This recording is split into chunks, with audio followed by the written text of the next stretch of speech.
Oui, bonjour, je mets ma première vidéo webcam sur Facebook.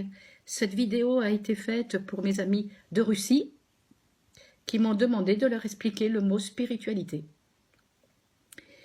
Donc spiritualité est son adjectif spirituel.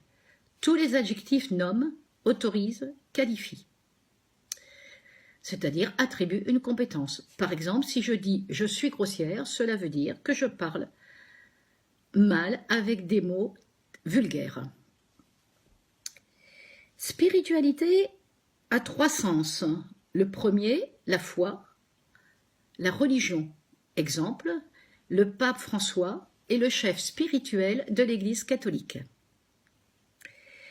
Deuxième exemple, un ermite qui est une personne qui se retire dans un endroit désert, un endroit de solitude pour méditer et prier.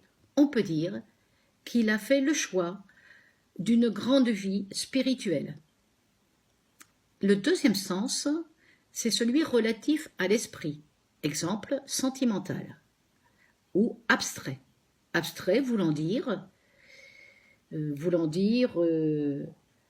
irréel, qui n'est pas concret. On peut dire que certains tableaux de Picasso sont spirituels. Et le troisième sens, celui que je préfère, pour indiquer une vivacité d'esprit. Qu'est-ce qu'une vivacité d'esprit?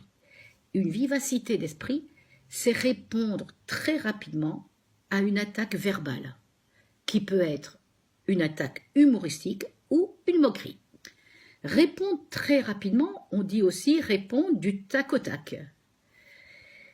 C'est la vivacité d'esprit. Exemple, si je vous dis « vous avez une grosse tête », ce qui veut dire en français « vous êtes un peu prétentieux car vous mettez votre culture en avant » et que vous me répondez très rapidement, sans réfléchir, du tac au tac, mieux vaut une grosse tête qu'une tête vide, vous avez fait une répartie spirituelle, une réponse spirituelle. Un autre exemple, Surcouf, corsaire français, en 1813, le temps passe vite, en 1813, le gouvernement français demande à ce corsaire d'attaquer les navires anglais. Au moment d'aborder un navire anglais, c'est-à-dire pénétrer sur le bateau, sur le navire, les Anglais lui disent « Monsieur, vous vous battez pour de l'argent, nous, on se bat pour l'honneur ».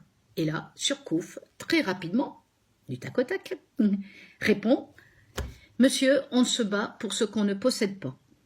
Voilà, je vais terminer cette phrase « être spirituel » par une citation d'un philosophe poète espagnol qui s'appelle Unamuno et qui a dit, je m'excuse, je lis la phrase pour ne pas me tromper, « La jalousie est 1000 fois plus terrible que la faim parce que c'est une faim spirituelle. » Vous voyez ici qu'on parle de faim et non pas de manger. C'est au sens figuré. C'est une phrase peut-être un peu difficile à comprendre. C'est pour ça que être spirituel, il faut être spirituel et employer les mots à bon escient, c'est-à-dire au bon moment. Voilà, je vous remercie, à bientôt.